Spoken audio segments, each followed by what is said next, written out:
عزیز طلبہ اور طالبات، آج ہم 3247 پیپر 2 سوال نمبر 1 کو سمجھیں گے۔ یہ سوال اندیکھا اقتباس کہلاتا ہے جو اپنے کل نمبروں کی وجہ سے بہت اہمیت رکھتا ہے۔ یہ 20 نمبروں پر مشتمل ہوتا ہے جس میں آپ نے اشاروں کے ذریعے، اشاروں کو دیکھتے ہوئے، سوال کی نوعیت کو دیکھتے ہوئے جواب دینا ہوتا ہے۔ اکثر بچوں کو یہ مشکل لگتا ہے، لیکن آج ہم جس طرح سے اس کو سیکھیں گے یقیناً آپ اس کو کرنے کا طریقہ اچھی طرح سے جان لیں گے۔ آئیے سمجھتے ہیں۔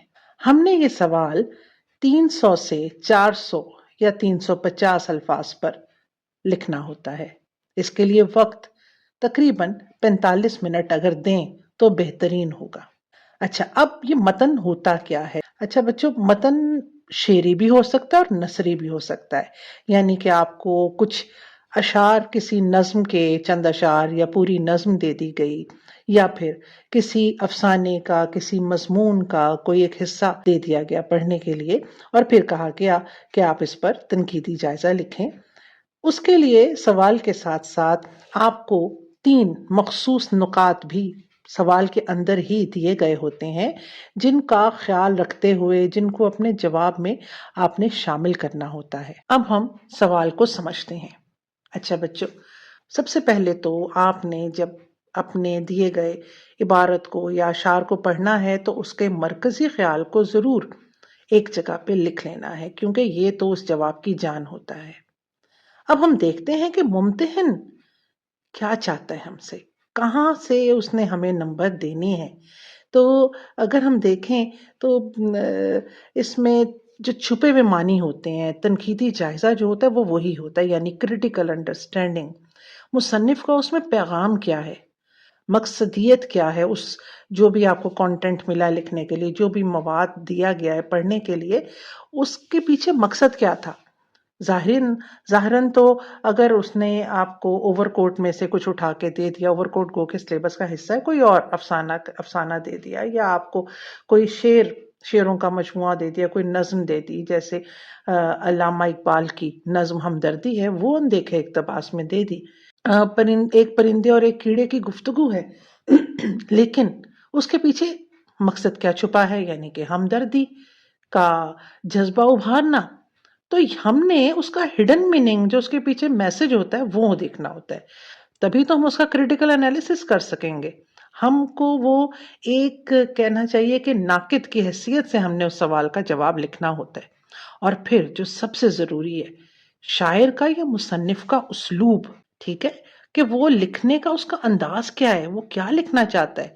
یہ سب چیزیں جب آپ کے اندیکھے اقتباس میں ہوں گی تو پھر آپ بہترین انداز سے لکھ سکیں گے، یعنی کہ جو اس کا، جو شاعر یا مصنف کا انداز بیان ہے وہ کیا ہوتا ہے۔ انداز بیان کو اگر ہم دیکھیں تو اس کا ایکسپریشن ہوتا ہے، خیالات کے اظہار کرنے کا طریقہ، وہ کن الفاظ کا چناؤ کر رہا ہے، آسان الفاظ کا کر رہا ہے، مشکل الفاظ کا کر رہا ہے، پرانی جو ہے اردو، جو بہت سے الفاظ اس میں سے متروک یعنی کہ ختم ہو چکے ہیں، ہم استعمال نہیں کرتے، ان کا زیادہ استعمال کرتا ہے، تراکیب یا محاورات کا استعمال کرتا ہے۔ یہ سب کچھ اس کے انداز بیان میں آ جاتا ہے۔ اس کے علاوہ مصنف کی انفرادیت بھی، وہ خاص انداز، وہ لب و لہجہ جو ایک مصنف کو دوسروں سے ممتاز کرتا ہے۔ ہم دیکھتے ہیں کہ افسانہ لکھنے والے تو بہت سے ہیں، شاعری کرنے والے تو بہت سے ہیں، اور لیکن سب کا انداز مختلف ہے۔ غالب کا انداز بیان یقیناً آتش کے انداز بیان سے مختلف ہے، علامہ اقبال بالکل مختلف انداز سے لکھتے ہیں، تو سب کا انداز بیان منفرد ہوتا ہے دوسرے سے۔ یہ دونوں چیزیں مل کر اسلوب کہلاتی ہیں، جو کہ آپ کہہ سکتے ہیں کہ آپ کے اندیکھے اقتباس کی جان، کیونکہ انفرادیت ہی تو اس کو دوسروں سے ممتاز کرتی ہے، کسی بھی شخص کی، اس کی تحریر کی، وہ اس کا اسلوب اس کو باقی شاعروں یا مصنفین سے ممتاز کرے گا، اور یہ لکھنا بہت ضروری ہوتا ہے۔ تو سب سے پہلے اس میں آ جاتا ہے رمز و امائیت، یعنی کھلے الفاظ کی بجائے اشاروں اور کنایوں میں بات کرنا۔ شاعر سامنے آ کے وہ لفظ نہیں بیان کر رہا، وہ اپنا مدعا بیان نہیں کر رہا، اپنے دکھ کا اظہار نہیں کر رہا، لیکن وہ اشاروں کنایوں میں بات کر رہا ہے، تو ہم کہیں گے کہ شاعری میں اس شاعر کی شاعری میں رمز و امایت پائی جاتی ہے۔ اسی طرح سے موسیقیت، کسی بھی شاعری کی جان جو ہے وہ موسیقیت ہوتی ہے، اس کے اندر اگر ردھم ہے، موسیقی ہے، تو وہ شاعری بہترین شاعری کہلاتی ہے۔ اس کی ایک پلس کہنا چاہیے، اس کی ایک خوبی ہے۔ تو الفاظ میں اگر ردھم ہے، جیسے سائیں سائیں، بھائیں بھائیں کے الفاظ ہونا، تو وہ اس میں ردھم پیدا ہوتا ہے، یہ بھی ایک خوبصورتی پیدا کرتا ہے۔ اسی طرح سے کچھ ہم دیکھتے ہیں جیسے حمد ہے یا کچھ ایسی نظمیں جو تصوف پر ہوتی ہیں۔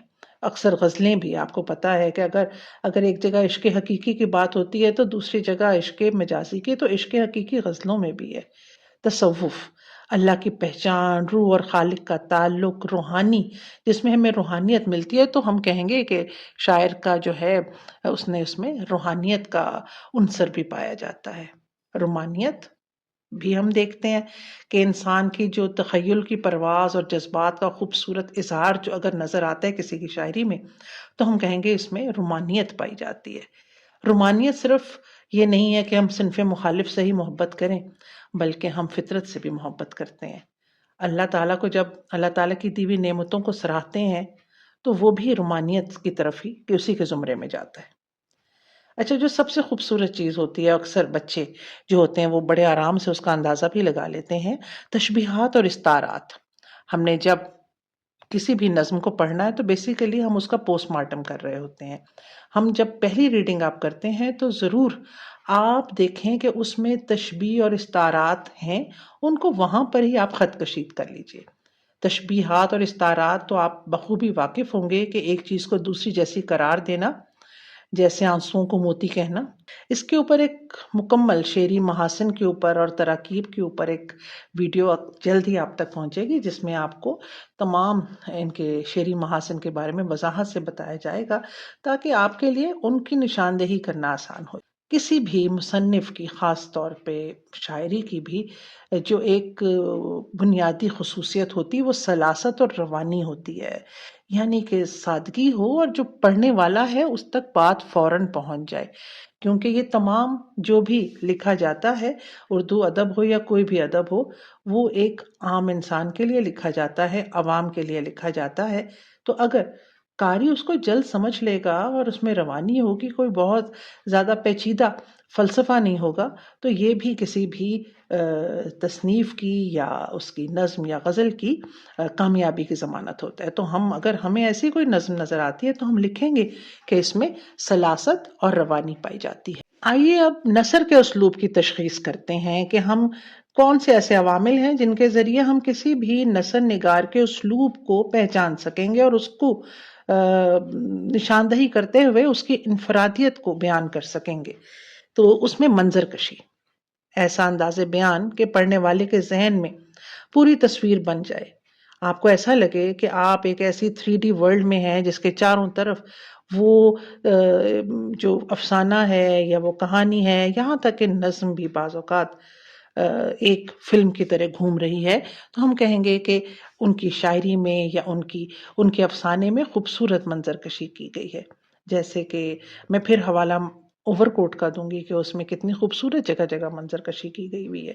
اسی طرح سے پھر ہمدردی کا ہی حوالہ دوں گی کہ ہمدردی نظم میں ہم دیکھتے ہیں کہ خوبصورت منظر کشی ہے، جس میں لگتا ہے کہ سچ مچ رات کا اندھیرا ہے۔ اور اسی طرح سے اقبال کی نظم ایک آرزو، تو وہ سچ مچ لے جاتی ہمیں کہ ہم وادیوں میں ہیں اور سچ مچ ایک شخص آرزو کر رہا ہے کہ میرے پاس ایک چھوٹا سا جھونپڑا ہو اور پانی کو چھو رہی ہو جھک جھک کے گل کی ٹہنی، جیسے حسین کوئی آئینہ دیکھتا ہو۔ تو ہماری آنکھوں کے سامنے ایک منظر ابھر آتا ہے کہ سچ مچ پانی کو ایک پھولوں سے بھری ٹہنی جھک کے اس کو چھو رہی ہے۔ تو یہ ایک شاعر کا، ایک مصنف کا کمال ہی تو ہوتا ہے۔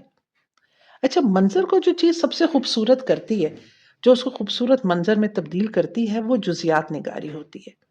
اگر چھوٹی چھوٹی تفصیلات بیان ہوں گی تو منظر اور خوبصورت ہوگا، جیسے ٹوٹی ہوئی کرسی کا ہتھا اور میز پر رکھی اینٹیں۔ یہ چھوٹا چھوٹا لکھیں گے تو وہ ہر چیز کے جز لکھیں گے تو وہ چیز تصویر ابھر کے سامنے آ جاتی ہے۔ مقصدی اور سنجیدگی، اگر مقصدیت اور سنجیدگی ہمیں کسی بھی موضوع میں نظر آ رہی ہے تو ہم کہیں گے کہ ان کی تحریر میں، ان کے اس افسانے میں یہ مقصد تھا اور ایک سنجیدہ افسانہ ہے، یا پھر ایک طنز و مزاح سے بھرپور ہے۔ اگر مقصدیت کو لیے ہوئے ہے تو ہم کہیں گے کہ یہ گہرا سماجی مسئلہ، یہ والا گہرا سماجی مسئلہ، جیسے آپ لوگوں نے اب پڑھا اپنے سلیبس میں، امید کی خوشی تھا، پھر اس کو امتحان تھا۔ میں سین پیسج اس لیے بتا رہی ہوں کہ آپ کو فوراً آپ کو یاد آ جائیں گے۔ اسی طرح سے جتنے بھی آپ کا ڈرامہ رام و سکون ہے یا آپ کا سفارش ہے، جو بھی آپ نے پڑھے ہیں، قطعات سرحدی، اس میں جو ہے وہ بھی سنجیدگی ہے اور مقصدیت ہے کہ وہ ہماری قوم کو، ہمارے نوجوانوں کو جھنجھوڑنا چاہتے ہیں اور بتانا چاہتے ہیں کہ بھئی صحیح کیا اور غلط کیا ہے۔ تو پھر ہم کہیں گے کہ ہاں جی اس میں مقصدیت ہے اور یہ ایک سنجیدہ نثر ہے، یہ نظم ہے۔